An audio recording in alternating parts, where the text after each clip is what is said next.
कुछ दिनों पहले हमारे प्राइम मिनिस्टर अमेरिका में थे। प्रेसिडेंट जो बाइडेन से लेकर इलॉन मस्क तक अमेरिका के हर फील्ड के सारे सुपर पावरफुल लोग मोदी जी से मिले। लेकिन क्यों? जब भी हम हमारे पीएम को किसी दूसरे देश जाता हुआ देखते हैं तो कई लोगों के दिमाग में जोक्स आने लगता है कि हमारे प्राइम मिनिस्टर दुनिया के सबसे बेस्ट ट्रैवल इन्फ्लुएंसर। लेकिन क्या सच इतना बेसिक है या हर फॉरेन विजिट के पीछे एक इम्पोर्टेंट रीजन? आज के इस वीडियो में हम जानेंगे कि मोदी जी ने अमेरिका में जाकर क्या हासिल किया। चैप्टर 1, मोदी जी किन से मिले? भारत और अमेरिका की पार्टनरशिप 21वीं सदी की सबसे इम्पोर्टेंट रिलेशनशिप होने वाली है। ये शब्द हमारे नहीं, दुनिया के सबसे पावरफुल देश अमेरिका के प्रेसिडेंट जो बाइडेन के हैं। जून 20 से 23 तक मोदी जी अमेरिका में थे और इस शॉर्ट पीरियड में कई इंपॉर्टेंट मीटिंग्स और डेवलपमेंट्स हुई। न्यूयॉर्क में योगा से लेकर व्हाइट हाउस में 1000 डिग्निटरीज के सामने कांग्रेस एड्रेस और स्टेट डिनर हुआ और आखिरी दिन इंडस्ट्री लीडर्स के साथ मीटिंग्स भी हुई। इसके अलावा मोदी जी न्यूयॉर्क में टेस्ला के सीईओ इलॉन मस्क से भी मिले,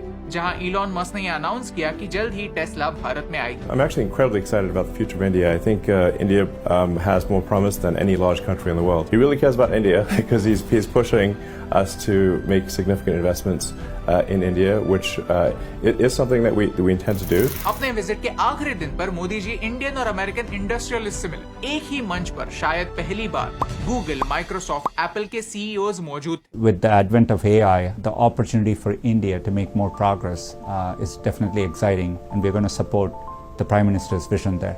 His vision for digital India, was ahead of its time. I now see it as a blueprint other countries are looking to do.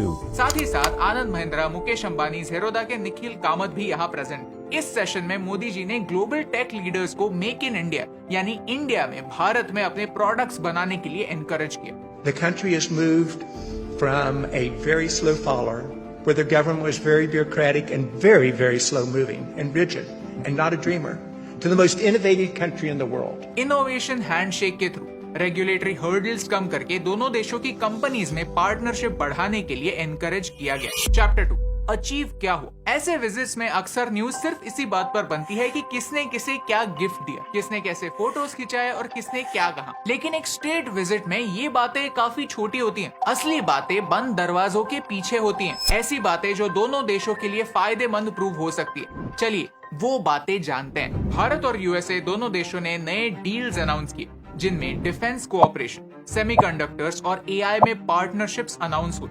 ये सारे एरियाज भारत के लिए काफी इंपॉर्टेंट है। सेमीकंडक्टर्स आज दुनिया चलाते हैं। आपके मोबाइल में, लैपटॉप में, इवन इलेक्ट्रिक व्हीकल्स में सेमीकंडक्टर्स होते हैं जो मानो आपके डिवाइस के ब्रेन होते हैं। ये सेमीकंडक्टर्स ताइवान और चाइना बनाता है। आज सिचुएशन ऐसी है कि अमेरिका के चाइना के साथ रिलेशंस काफी खराब हो चुके हैं और वो चाइना के लिए एक अल्टरनेटिव ढूंढ रहे हैं और हमें सेमीकंडक्टर इंडस्ट्री भारत में शुरू करने के लिए काफी हैवी इन्वेस्टमेंट की जरूरत है। अमेरिकन कंपनी माइक्रॉन भारत में $825 मिलियन इन्वेस्ट करने जा रहा है। गुजरात में सेमीकंडक्टर टेस्टिंग और असेंबलिंग फैसिलिटी बनने वाली है। 5 लाख स्क्वायर फीट का सेमीकंडक्टर प्लांट होगा, जहां इसी साल के एंड से सेमीकंडक्टर्स बनना शुरू होगा, जिनसे इन टोटल 5000 डायरेक्ट और 15000 इनडायरेक्ट जॉब्स जनरेट होंगे। भारत में लोगों को सेमीकंडक्टर्स बनाना नहीं आता, हमारे पास एक्सपीरियंस नहीं है, तो कोई बात नहीं। अमेरिका ने खुद कहा है कि आप 60,000 बेस्ट इंजीनियर्स को हमारे पास भेजो और हम उन्हें ट्रेन करेंगे। अमेरिका के लैम रिसर्च इंस्टीट्यूट ने ये जिम्मेदारी उठाई है। ये भारत के लिए एक बड़ी जीत। डिफेंस की बात की जाए तो सिक्योरिटी ऑफ सप्लाई अरेंजमेंट सोसा और reciprocal defence procurement arrangement RDP, इन 2 अग्रीमेंट्स पर चर्चा हो रही है, जिनसे दोनों देशों की डिफेंस इंडस्ट्रीज टेक्नोलॉजी ट्रांसफर करेंगी और एक दूसरे के साथ ट्रेड शुरू करेंगे। भारत की आर्म्ड फोर्सेस दुनिया की बेस्ट आर्म्ड फोर्सेस में से एक है।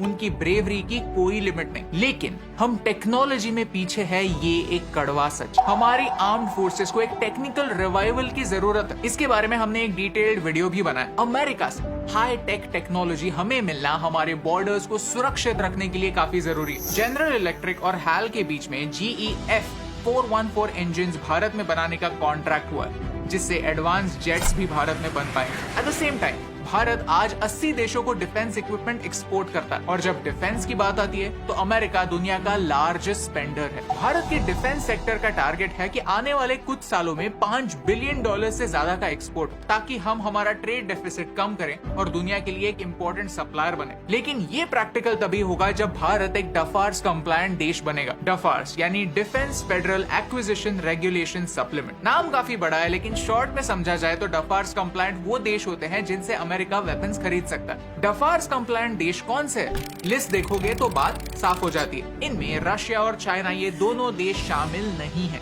यानी अमेरिका रशिया और चाइना जैसे देशों से किसी भी हाल में हथियार नहीं खरीदता। और अब भारत और अमेरिका के बीच डफार्स के बारे में बातें शुरू हो रही हैं। अगर ये बातें सही डायरेक्शन में जाती है तो ये भारत के लिए काफी बड़ी विक्ट्री होगी। स्पेस मेरा फेवरेट सब्जेक्ट है और इसरो दुनिया की सबसे एफिशिएंट स्पेस ऑर्गेनाइजेशन। नासा और इसरो साथ मिलकर ह्यूमन स्पेस फ्लाइट कोऑपरेशन पर काम शुरू कर रहे हैं, जिसका फ्रेमवर्क इस साल के एंड तक रेडी हो जाएगा। ह्यूस्टन टेक्सास के नासा फैसिलिटी में भारत के एस्ट्रोनॉट्स को ट्रेनिंग दी जाएगी, जिन्हें अगले साल इंटरनेशनल स्पेस स्टेशन भेजा जाएगा। भारत ने हाल ही में स्पेस सेक्टर में स्टार्टअप्स को एनकरेज किया, जिसमें से कुछ इंटरेस्टिंग स्टार्टअप्स को हम फ्रांस में विवाटेक के दौरान मिले और उनसे स्पेस के बारे में बातें भी की। आने वाले समय में टेक्नोलॉजी शेयरिंग के थ्रू नासा के स्पेस मिशन के लिए ऑर्डर्स हमारे देसी स्टार्टअप्स को आ सकता है, यानी भारत में रहकर स्पेस सेक्टर में काम करना और नासा के साथ कोलैबोरेट करना यूथ के लिए पॉसिबल होगा।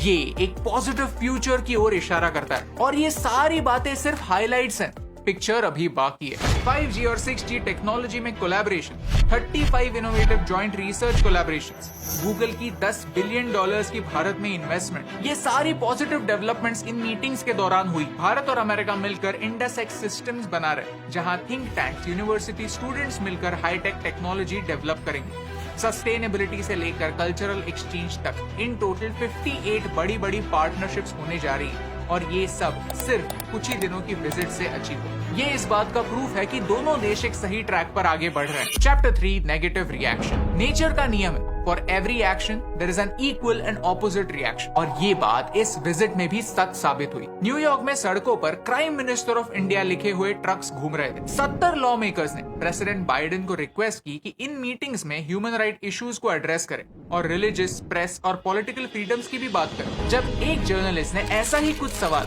प्रेसिडेंट बाइडेन को पूछा तो उन्होंने कहा कि भारत एक डेमोक्रेसी है और इसीलिए भारत और अमेरिका के आज अच्छे रिलेशंस है और चाइना के नहीं। One of the fundamental reasons that I believe the U.S.-China relationship is not in the space it is in the U.S.-Indian relationship is that there is an overwhelming respect for each other because we're both democracies.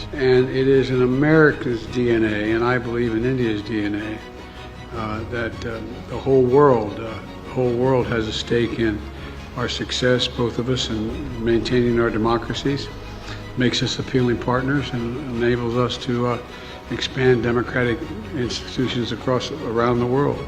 White House के पास Indian American Muslim council, peace action, veterans for peace जैसे organisation इकट्ठा हुए और उन्होंने Modi not welcome और save India from Hindu supremacy के नारे लगाए। एमनेस्टी इंटरनेशनल जैसे ऑर्गेनाइजेशंस ने बीबीसी की documentary India the Modi question, जो भारत में बैन हुई है, उसकी स्क्रीनिंग के लिए भी कई लॉ मेकर्स को बुलाया। इस पूरे नेगेटिव फीडबैक में सबसे बड़ा हाईलाइट है बराक ओबामा की कमेंट, जब उन्होंने कहा कि मोदी जी को भारत के मुस्लिम पॉपुलेशन के राइट्स को प्रोटेक्ट करने चाहिए, नहीं तो भारत को अंदर से डेंजर है। आपको क्या लगता है, क्या अमेरिका जैसा देश जिसने पास्ट में पेट्रियट एक्ट जैसा कानून लाया था, वो भारत को लेक्चर दे सकता है? इस एक्ट के थ्रू 9/11 के बाद वो किसी भी ब्राउन स्किन इंडिविजुअल को उठाकर लेके जाते, बिना किसी एविडेंस के मुस्लिम लोगों के घर में घुसकर तलाशी लिया करते, उनसे झूठी गवाही बुलवाया करते थे और उन्हें जेल में कैद करते थे, उन्हें टॉर्चर करते थे। क्या वो सेम अमेरिका भारत पर ऐसे सवाल उठा सकता है? आप ही मुझे बताइए। जो प्रेसिडेंट अपने टेन्योर में Libya, Afghanistan, Syria, Iraq, Pakistan, Yemen जैसे देशों में ड्रोन स्ट्राइक करके सिविलियन जाने ले सकता है, वो भारत को अंदर से डेंजर है ये कैसे कह सकता है?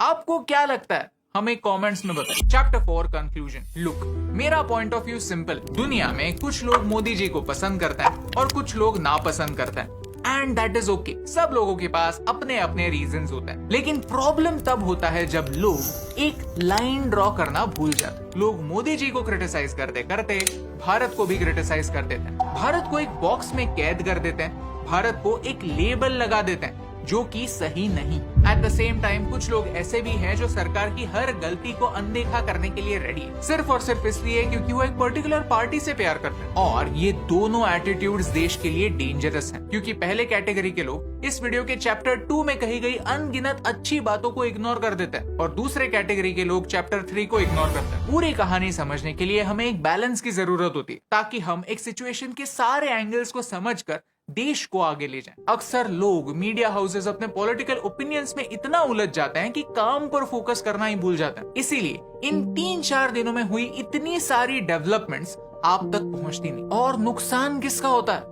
हम सबका। अच्छे डिसीजंस किसी भी लीडर के टेन्योर में क्यों ना हो, वेलकम होने चाहिए और उन्हें सबका सपोर्ट मिलना ही चाहिए। और बुरे डिसीजंस किसी भी लीडर के टेन्योर में क्यों ना हो, उन पर सवाल उठाए जाने चाहिए। जब भारत और अमेरिका एक ऑफिशियल विजिट पर एक दूसरे से मिलते हैं तो हमारे लीडर्स और उनके लीडर्स एक दूसरे से इक्वल्स की तरह मिलते हैं। यहाँ कोई ऊपर या कोई नीचे नहीं होता, सब एक टेबल पर बैठते हैं, सेम लेवल पर होता है। At such a moment focus diplomatic relations आगे बढ़ाकर अपने अपने देश के लिए इकोनॉमिक अपॉर्चुनिटीज पैदा करना होना चाहिए, ना कि नए दुश्मन बनाना। जहां दुनिया भारत को एज अ मार्केट देखती है, भारत दुनिया को एज अ फैमिली देखता है। लेकिन शायद अब हमें हमारा पॉइंट ऑफ व्यू बदलने की जरूरत है। जो देश जिस भाषा को जानता है उसी भाषा में उनसे बात करने की जरूरत है। जिसे कैपिटलिज्म समझता है उसे कैपिटलिज्म के थ्रू ही बात को समझाना पड़ेगा। फ्रैंकली स्पीकिंग, अमेरिका और इंडिया के रिलेशंस हमेशा से बहुत कॉम्प्लिकेटेड रहे। हमारे ट्रेड रिलेशंस हमेशा से काफी अच्छे रहे। हमारे मिलिट्री रिलेशंस उतने अच्छे नहीं है, क्योंकि ट्रेडिशनली स्पीकिंग हम हमेशा से रशिया से वेपन्स खरीदते। अब